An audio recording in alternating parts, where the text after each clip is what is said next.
Welcome back to Time with God series, Joyce Meyer's Everyday Life Bible Journey for Busy Moms. I'm WendyMichelle Thompson. We have been reading the book of Genesis, and this begins chapter 19. It was evening when the two angels came to Sodom. Lot was sitting at Sodom's city gate. Seeing them, Lot rose up to meet them and bowed to the ground. And he said, "My lords, turn aside, I beg of you, into your servant's house and spend the night and bathe your feet. Then you can arise early and go on your way." But they said, "No, we will spend the night in the square." Verse 3, Lot entreated and urged them greatly until they yielded, and with him entered his house. And he made them a dinner with drinking, and had unleavened bread which he had baked, and they ate. But before they lay down, the men of the city of Sodom, both young and old, all the men from every quarter, surrounded the house.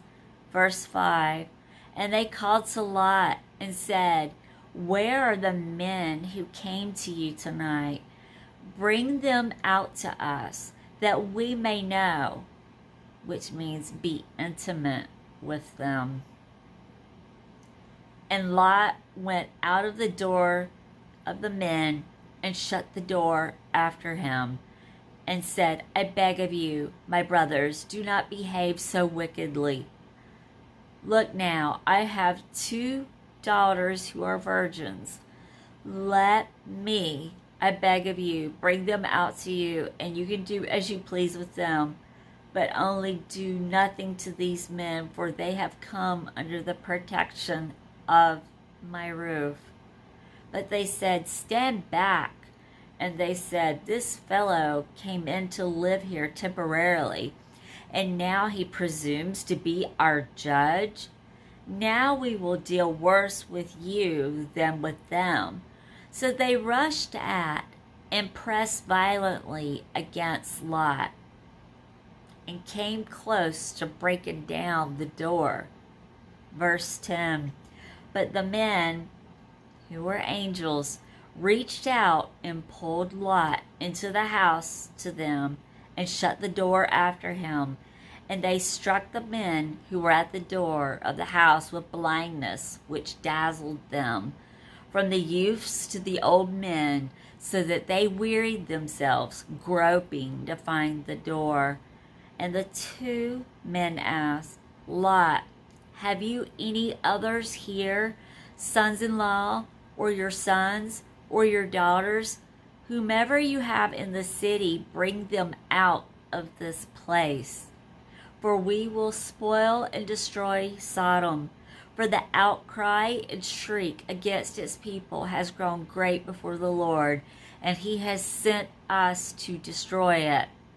And Lot went out and spoke to his son-in-laws, who were to marry his daughters, and said, "Up, get out of this place, for the Lord will spoil and destroy the city."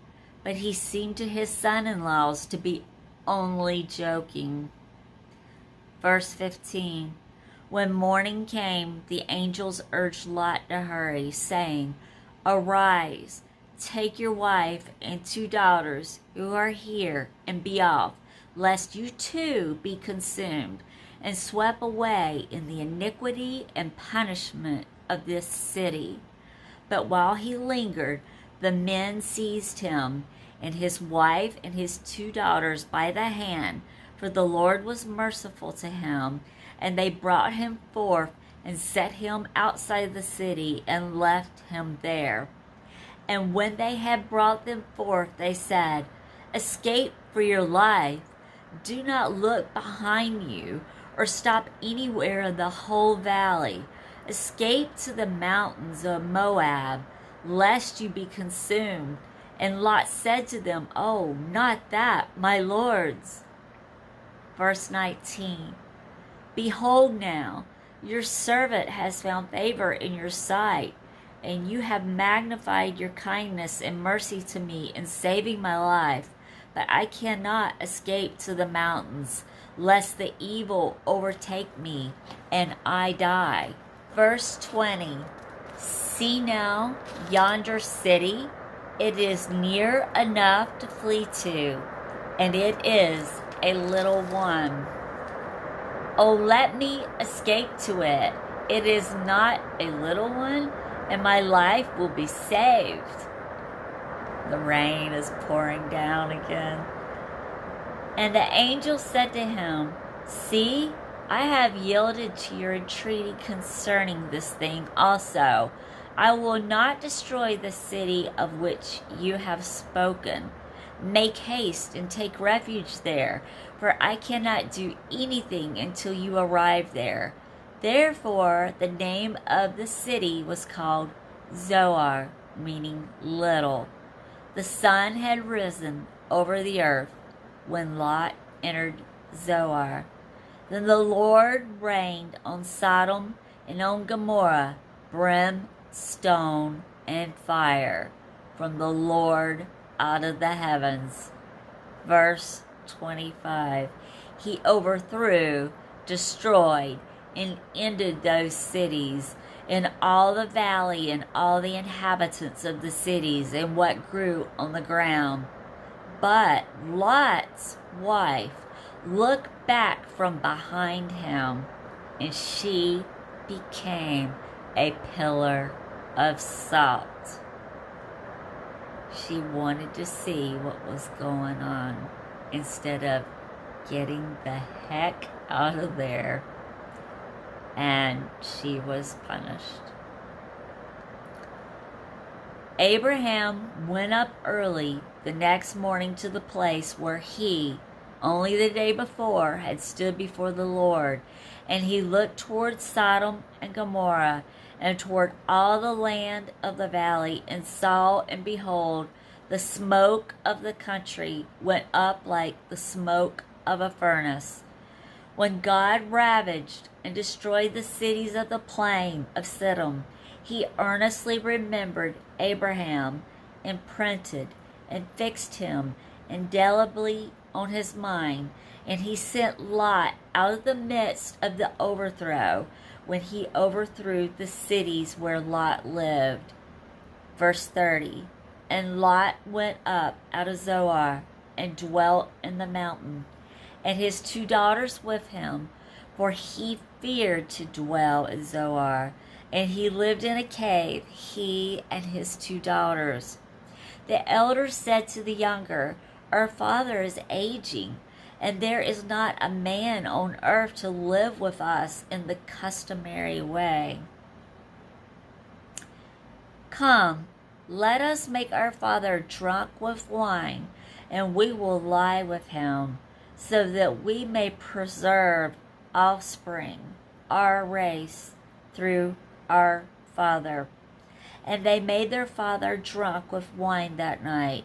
And the older went in and lay with her father, and he was not aware of it when she lay down or when she arose.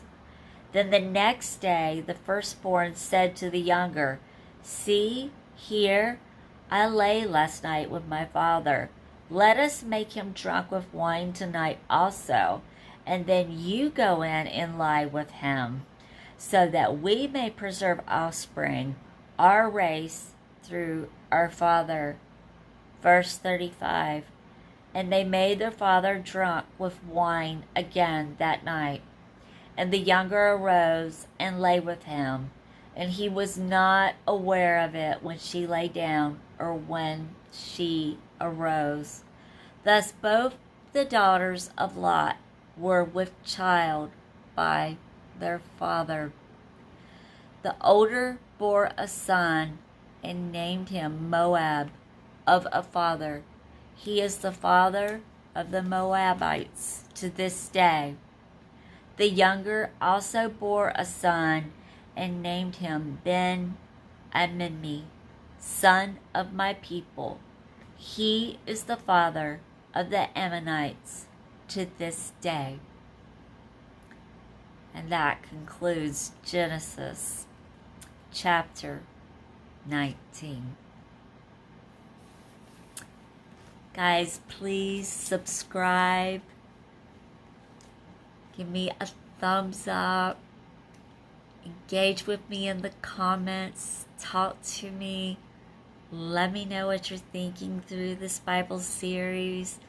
I hope it's been helpful and beneficial. I hope it helps you get in some time with God, as I know our days can be so busy.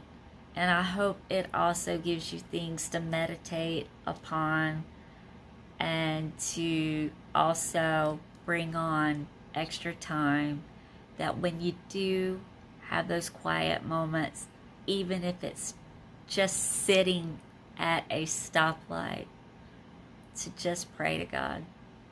Always stay in communication. God bless your today and all your tomorrows. And I'll see you soon for Genesis 20.